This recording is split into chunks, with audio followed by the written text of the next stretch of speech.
tests were completed, the doctor asked his wife to come in and consult with him for a few moments. And he told her that her husband was, in fact, quite ill.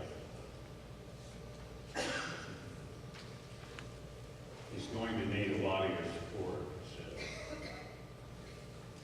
What you're going to need to do is to see to it that every morning he has a really good hot breakfast. And ask him to form the habit of coming home for lunch so that you can, again, see that he's served a balanced meal. Each evening, again, prepare for him a nutritious and hot dinner. You're going to have to keep the house absolutely spotless. He's become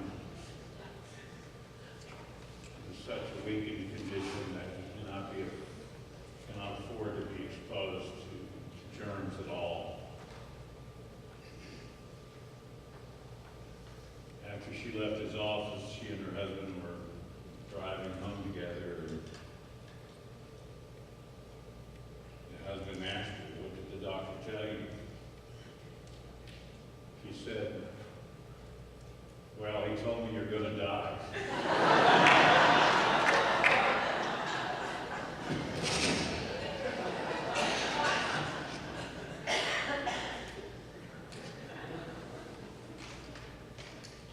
If we're going to talk about grace, we may as well have the grace of a little dark humor.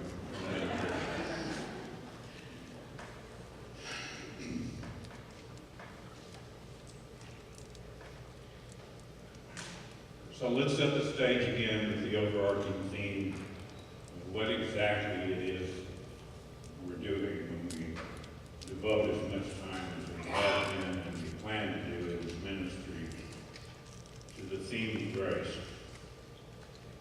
It is a word that, for many of us, has remained somehow ephemeral. We have a sense of it in that we've had the moments when we're not quite sure what it was, and we're pretty certain we didn't do anything to earn it, but we were suddenly uplifted or inspired or altered in a way that we could not have imagined was about to take place. So we may then assign such an experience to the realm of grace. But I mean much more than that by it. Although some of my words may be repetitious from week to week,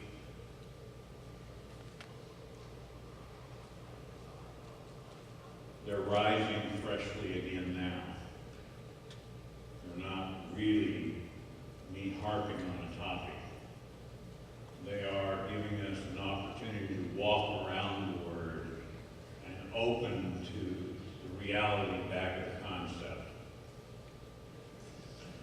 Spiritual teaching, in the conventional sense of the term, is really a string of words put together. Sentences, parables, metaphors, allegories, sometimes not even seen to be that, but accepted to be linear and literal truth. All the same, they're only words. The possibility of there being any real power lies not in the words, but in what they point to. And somehow, I think, most of us in our heart of hearts have the sense that it is possible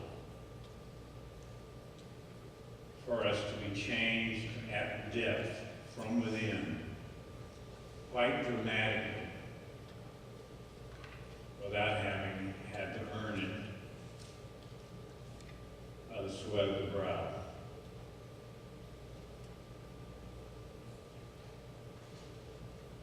Most of what has come to be known as Western metaphysics, and I apologize if this seems somehow critical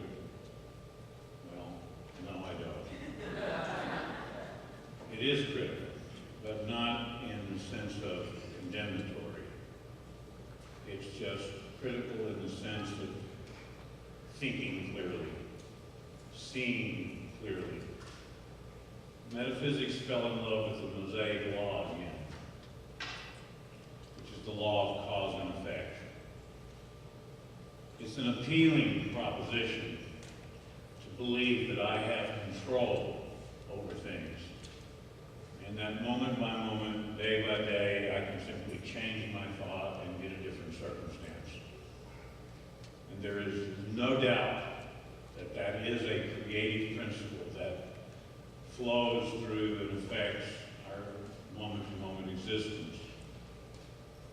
It doesn't necessarily reveal the fact that much of the human condition is so far buried below awareness that we can't reach it to change it for ourselves.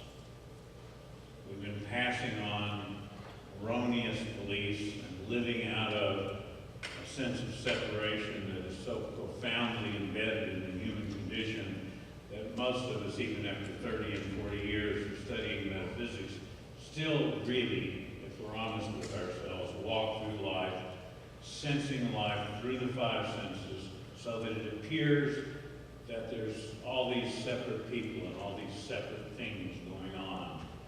And the actual experience, the felt sense that there is an underlying connectivity that makes us intimately part of one another, gets past us a good deal of the time. And old conditioned thinking rises spontaneously, particularly if we're hungry, tired, angry, just generally in a bad mood. We'll find that thoughts that resonate with that particular emotional field tend to start taking place. First thing we usually do is judge someone else's behavior. And the next thing we do is we turn it on ourselves and say, oh, if it looks like so-and-so is greedy, then I must be greedy. And gosh, that's not much fun to look at. That's not true either, though. The way the law works, the way the principles work, are very, very different than that. They're much more gracious and forgiving.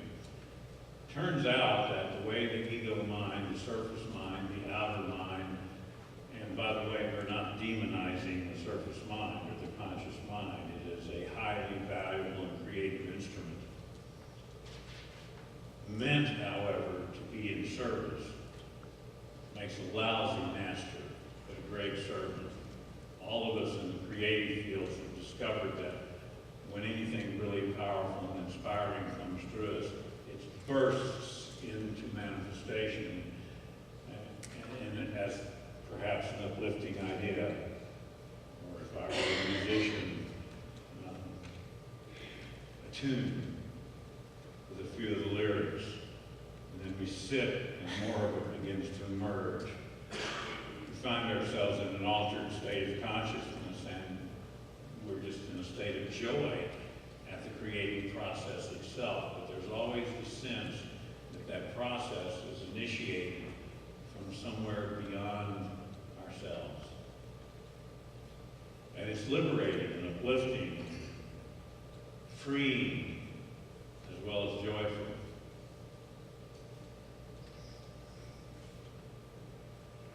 So when we talk about grace, what we're suggesting is that the human condition is that we need to work really, really hard and get it right somehow inside of ourselves so that that outer world will work out better and we can be happy. It's not a very discriminating way to think.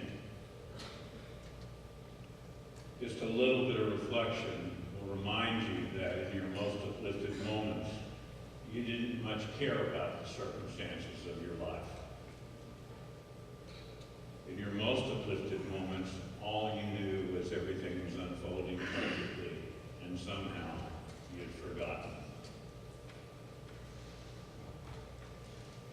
what it's like to be awake. There's suddenly the sense that somehow I'm everything I see. And everything I see is that same I am. And there's not ever been anything wrong with anyone.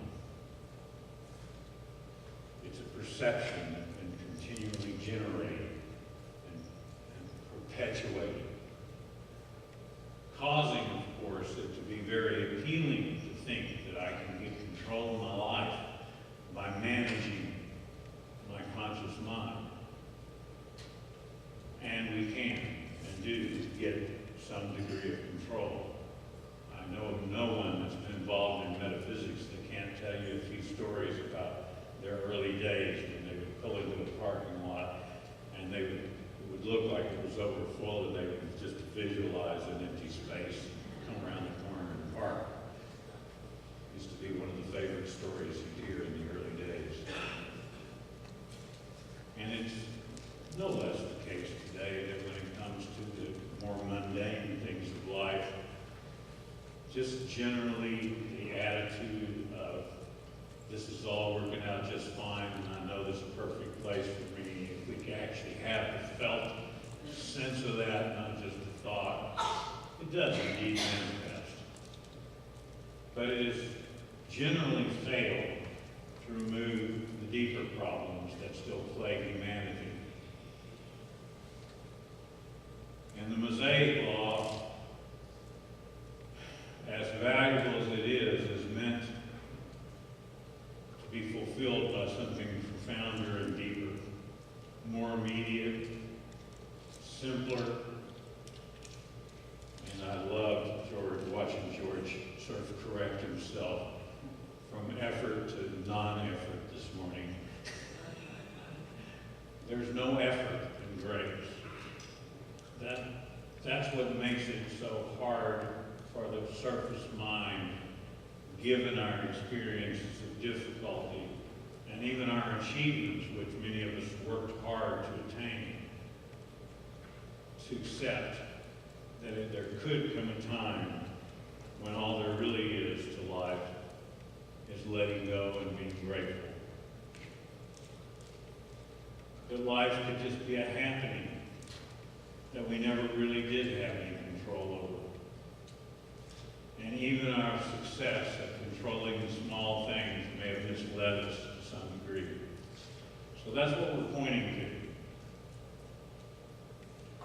We're pointing to both the great possibility that at any given moment we could accept that everything is unfolding in divine order, not part of the time, not as an affirmation we're using to jam things into some form and shape that we think they should be in. I claim divine order for this thing, meaning it must not be in divine order right now. No. It's a surrender process. It's that everything has always been in divine order. And because I've been programmed on a planet where everyone receives programming, I have misperceived reality. I've been partly trapped and caught in the feeling that I must somehow work at least part of the time by the sweat of my brow. I must plow ahead to make things work out okay. And when all my metaphysical principles having been applied, all my visualizations and my affirmations, and I've gotten some partial results from some of the old and deeper patterns have returned, I somehow, without even consciously thinking the thought, then conclude there must be something fundamentally wrong and deeply wrong with me. And that is, in fact, what happens oftentimes. We just didn't get it. Or even worse, I must have lived a lot of really lousy past lives.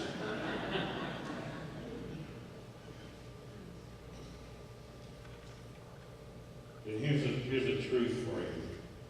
I'm going to speak some words, but they're not meant to be an affirmation such as one that we're trying to make come true. Let's sense into a reality under them. I don't know how many of you have been exposed to the Course in Miracles, and I don't really care who you think wrote it or where it came from. I'm not much interested myself. But there's a term in the Course that says there is no order of difficulties in miracles. And when it describes miracles, it simply says the natural outworking when we are no longer limited by our perception of space and time. In other words, in this moment, without any effort on your part or mine, any miracle can happen. It's really suggesting that it's as easy to manifest a dime as it is a dollar, as it is $1 million. That it's only a human, limited thought process that makes all these distinctions. Recently, in a quiet moment, I had some words come to me. I'm not going to tell you the whole vision and all the goofy stuff that comes with, that.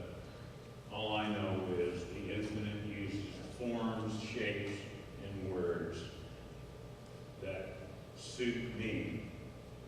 And that's how wise it is. It'll use the words and the forms and the shapes that best suit you. And it determines when there's an opening, and it finds an opening in you, and it's ready to burst by grace into your awareness. And this one said to me, don't hold out any more tin cups to me.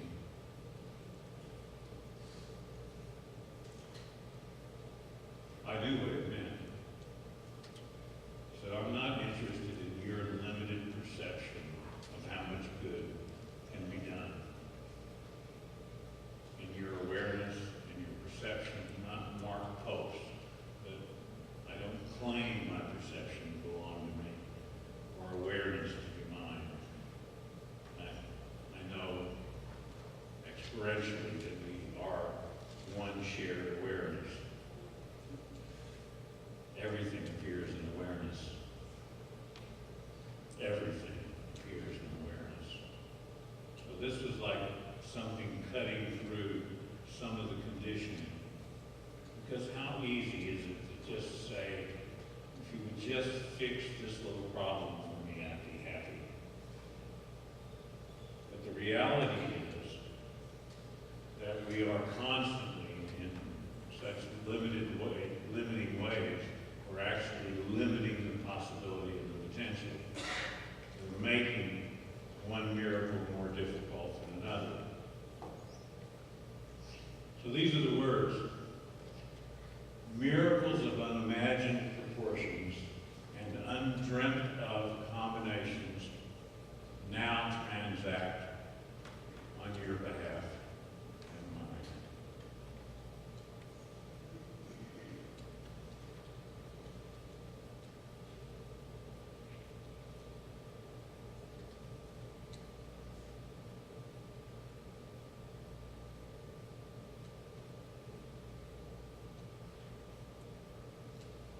How many in this room, if you don't mind responding actively, if you're shy and it's not your nature to be responsive, don't bother to raise your hand. How many of you believe you've experienced what we call a miracle?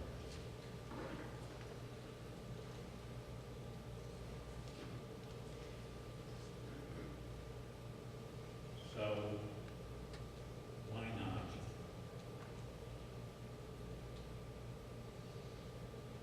Why not just let's let the Day of the Dead be gone? The day of continuous resorting to extremely limited hopes and wishes and tiny prayers. What if we threw away our beggar's cup, just hoping for these little things to work out so life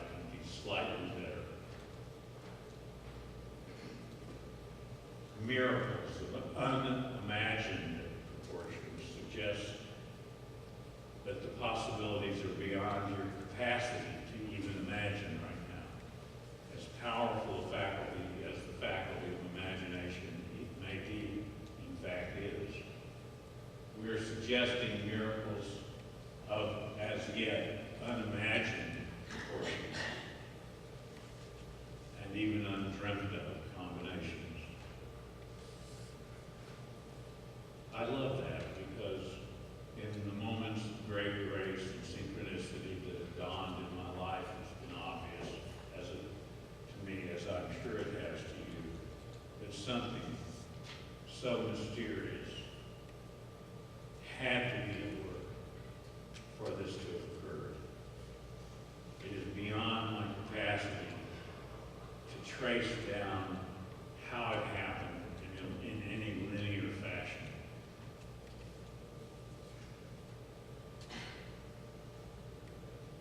I'm still a big believer in simplicity. I just don't think there's anything complicated about the deepest, profoundest, and most significant truth. I think there's a problem. It's a perpetual and a shared problem that all human beings have been exposed to. I don't think the problem is one that we should believe for a moment shouldn't have existed. It did exist. If consciousness is going to enter into form, wouldn't it seem fairly natural that for a while it might become a little confused and think it is the form? And possibly forget for a few thousand years that it's not really the form, that it's just temporarily expressing through a form, and that all forms come and go. In one tradition, we would say all form is fleeting. To recognize the problem that limits us and prevents us from truly experiencing what I call synchronicity and grace. You know what the word synchronicity means? I think Carl Jung coined the term. It just means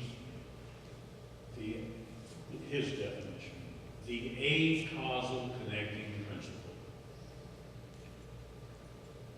In other words, so many things are so interrelated and so connected and had to have been so interrelated and so connected and had worked with one another that there's no possible way to trace it down according to any law of cause and effect.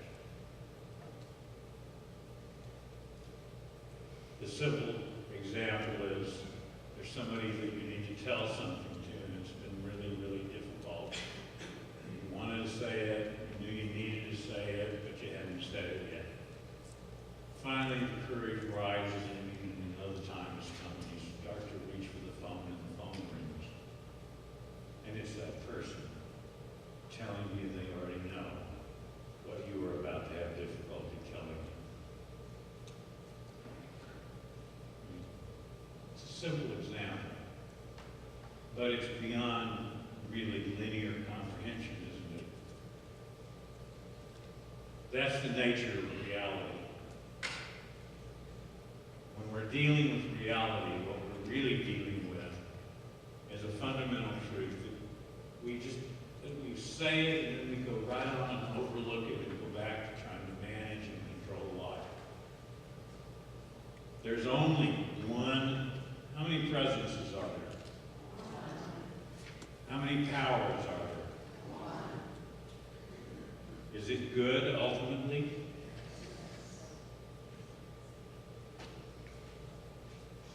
How many times have we had to learn that we just had to let go of something that we were somehow attached to in a way that we couldn't let go? So life became sort of fierce grace for a while until we couldn't take it anymore. And then we even sometimes have to get angry to let go. It's common in intimate relationships.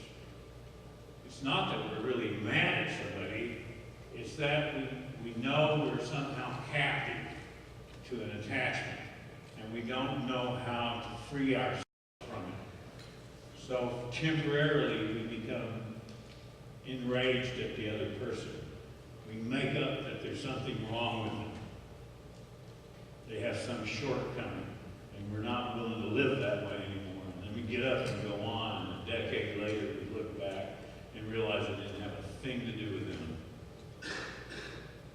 It was just that we didn't have the courage to set ourselves free. And we needed to move on. There was another chapter trying to be born, another whole life trying to manifest that couldn't be manifest within those conditions. It didn't require anybody to be wrong. It didn't require our judgment. It just required our listening to the impulse that wants to expand our sense of reality. So the one presence, the one power, the one reality is eternally, always, already the case. It's here now. When we look in one another's eyes, what we see is ourselves. There are not many of us. There never were. I can't really remember the words. I love how you put on your blue jeans, and then you get up and you look formal, and then you go back to your blue jeans. But she said some words about when we get back together again, it'll be like we knew it always was again. And really that's what it is. That's all waking up is. We fell into a trance, a spell, a widespread, consensually agreed upon reality. And it says, you're over there and I'm over here, and I got to look out for me, and you might hurt me and you might help me. And it leads to this insane behavior where we don't want to get caught doing this when we're in metaphysics. We don't want anybody to know it. But we're still privately hoping to manipulate the outer world into a particular shape and form that we're certain will make us happy. But this isn't what I'm telling you this morning. I'm saying that even if we were successful at that, we may be getting the short end of the stick. Infinity knows what it's doing. Life knows what it's up to. And it's kind. It doesn't want to hurt you. There's nothing about life that intends to punish you or hold you in condemnation or force you to live in limitation. All of that arises as a temporary experience of a kind of fierce grace. All I want you to do, says life, is let go. Just take a look at what you're clinging to. What it is that you really believe that you have to keep and hold on to. A cherished belief or circumstance. That you just can't dream bigger than. But you know inside something wants to expand your sense of reality. It wants to live a larger life. And we keep holding on to the tin cup. That's the problem. All suffering is very, very, very, very simple. And if we make it complicated, we can go on forever studying. The greatest minds in the universe have not done a thing to solve it for the most part. There have been a handful of flowerings of individuals where, by some grace, people saw it and woke up from it. And they all reported the same simple truth. You really believe that something out there is the source of your happiness or your unhappiness. You believe it's out there, which it isn't. And you believe it's the cause, which it isn't. So we argue with reality. This shouldn't be this way, even while it is. Thereby placing ourselves in opposition to the entire universe. It is. And we say it shouldn't be. It's as if the mind argues, if I accept this, nothing will ever change. But that's a complete denial of grace. And our acceptance and our letting go of the attempt to manipulate and control the world of form, it becomes benign. It alters itself. It softens. It becomes merciful. It changes things for us that we may have spent a decade trying to change for ourselves. That's really the transition from the Mosaic law to the embodiment of Christ as grace and truth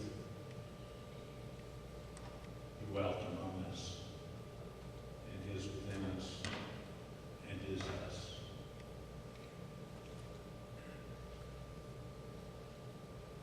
Arguing with what was, maintaining our story of victimhood. These bad things happen to me, and I have full evidence that they did occur. I'm not arguing with the facts. I'm simply saying there was nothing about it that intended me harm. There comes a time when the heart breaks open with what we call redemption, and we begin to penetrate everything that happened to us, and we realize that every human difficulty actually expanded our capacity for mercy, compassion, and understanding for each other. And anyway, it's not happening right now.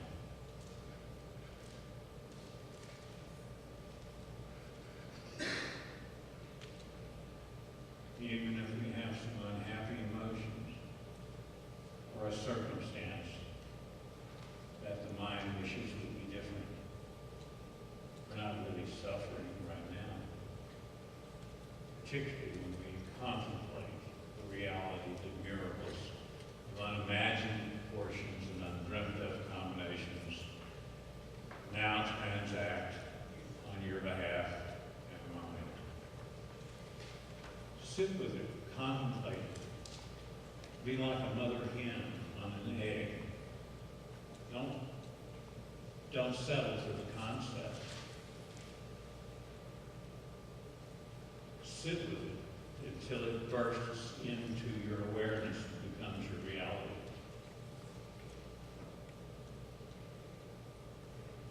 Give up the God of limitation, hard work, and sweat of the brow.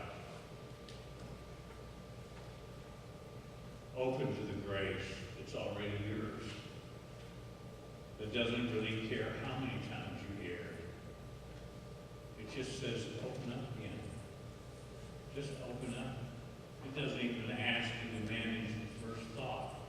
It says, just be still for a few moments. Let something besides who you thought you were manage this picture.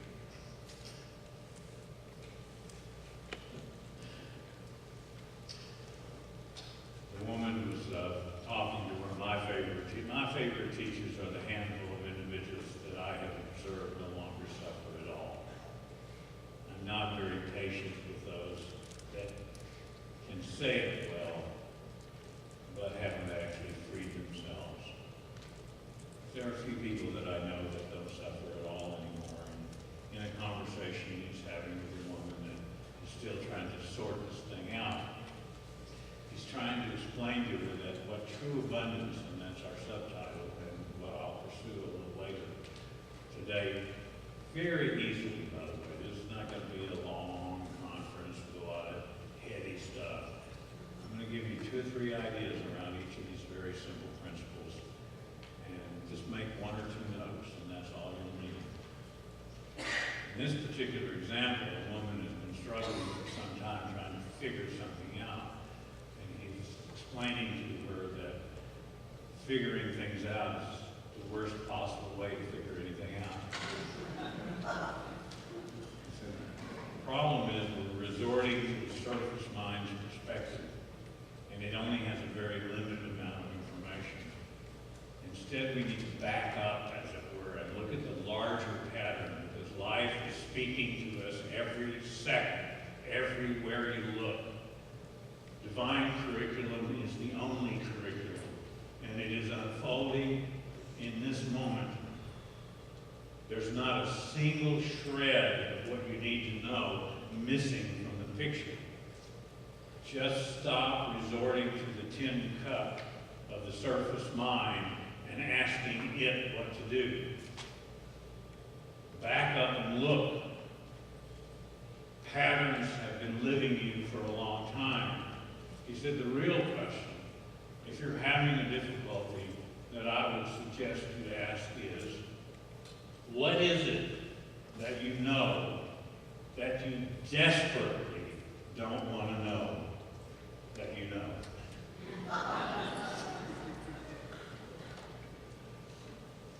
Because that's where we're limiting ourselves.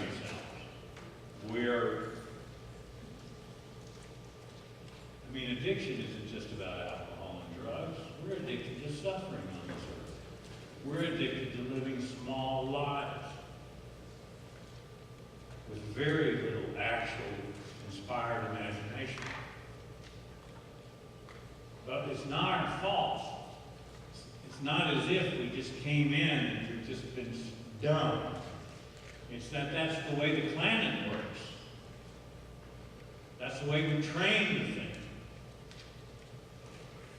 But we've got to become adventurous again. My background, it's like everything for me is like breaking out of prison. Some small, fearful thought, some speculation or projection that if I really do what I really want to do, so many bad things could happen or I'd lose so much. So the question again is contemplate. What is it that you know, that you desperately do not want to know that you know? The way the surface mind works, it says to itself, if I desperately don't want to know it that badly, it must really be bad news. But it's not.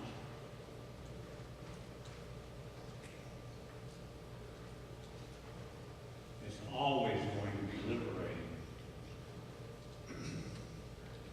I wanted to share something with you that I didn't bring up here with me, and I'm going to grab it out of my briefcase.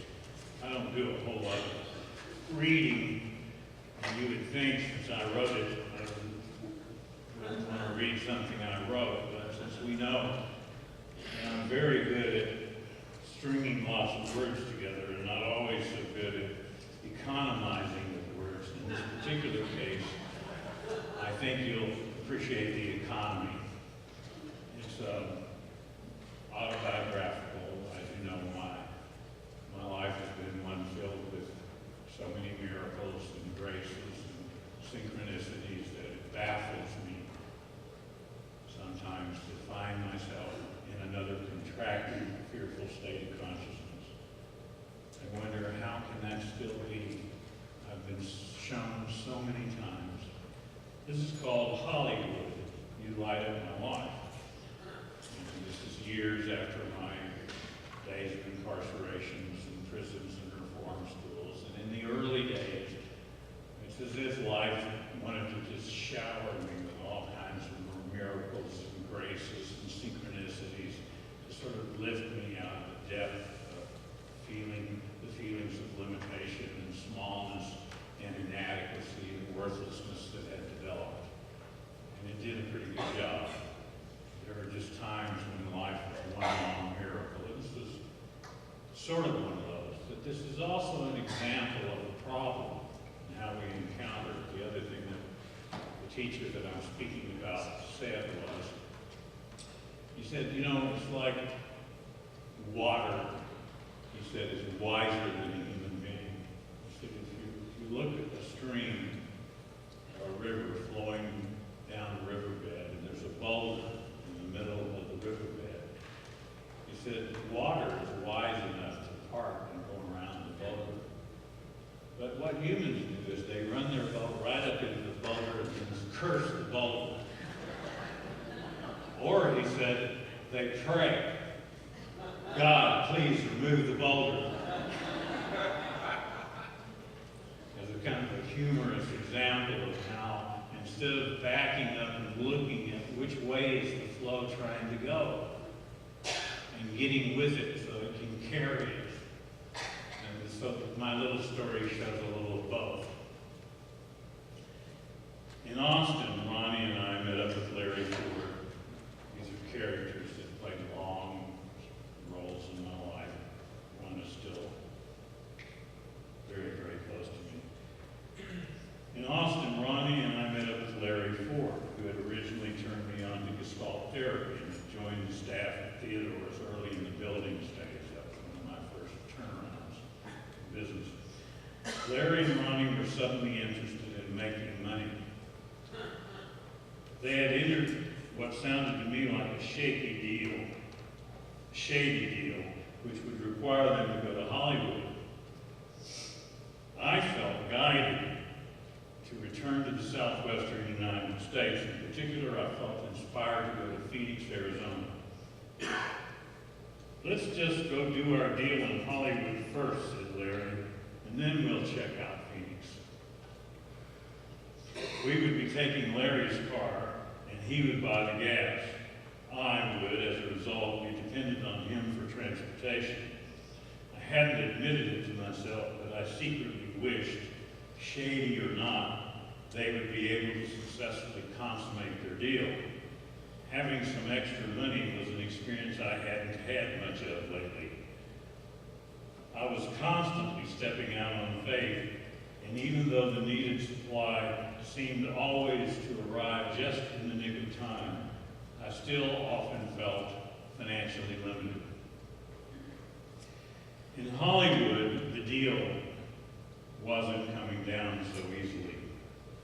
But Larry and Ronnie were now in entirely new personas. They were wearing sunglasses and had been wheeling and dealing for days. I was feeling very uncomfortable. A sense of irritation was building. Stop the car and let me out right here, I demanded. As we drew to a halt, I bounded out of the car, telling them I'd talk to them later. My sudden exit from their company on the streets of Los Angeles placed me directly in front of a movie house.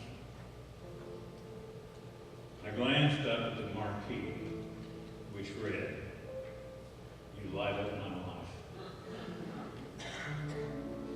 Altogether lacking any new plans, I purchased a ticket and entered the theater. The movie appeared to have been filmed in Hollywood and told of a young lady's disappointments, her break from dependency on others, and her discovery that she had talents and inner resources of her own that could be relied upon. Following this discovery, she had left California for New York, alone, and ultimately achieved success as a singer. Her hit recording entitled, of course, "You Light Up My Life," which I interpreted to mean the inner spirit. As I left the theater, I pondered the similarities between the young lady's initial predicament and my own. I realized I had ignored my guidance to visit Phoenix, secretly hoping my friends would make some money and that I would share in their possibly ill-earned loot. As I walked back to Hollywood, I stopped at a bar and had a beer. I glanced around the bar and noticed it bore a striking similarity to a scene from the movie where the young lady had met the man who would break her heart, which would ultimately lead to her finding her inner strength. As I sipped my beer judiciously, I thought, perhaps God speaks twice. I left the bar and returned to our temporary habitat in Hollywood and went to bed. Early the following morning, I packed my bag, asked Larry and Ronnie to drive me to the outskirts of LA, where I could more easily hitch a ride to Phoenix. Without argument, they accommodated me. they dropped me at a freeway exit heading out of town, I noticed this particular point on the freeway, again, bore a remarkable resemblance to the final scene in the movie from the previous evening. This scene simply showed the young lady driving on the freeway, presumably leaving Los Angeles and following her heart. Sometimes God speaks 3 times. As I hitchhiked through Southern California, the title song, "You Light Up My Life," played time and time again on the car radios of those blessed couriers who deigned to lift me from false design. Among my many shortcomings is a tendency toward almost endless waves of oral expression. It occurred to me regarding God, as I'm sure it has my acquaintances regarding me. Doesn't he ever stop talking?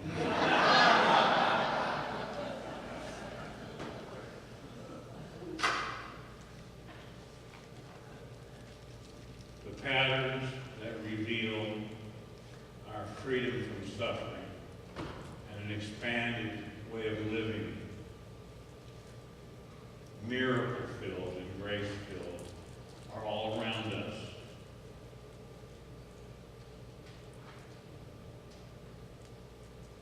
We're being informed at every second. It doesn't take voices of God from within, and it doesn't require pain and limitation. It just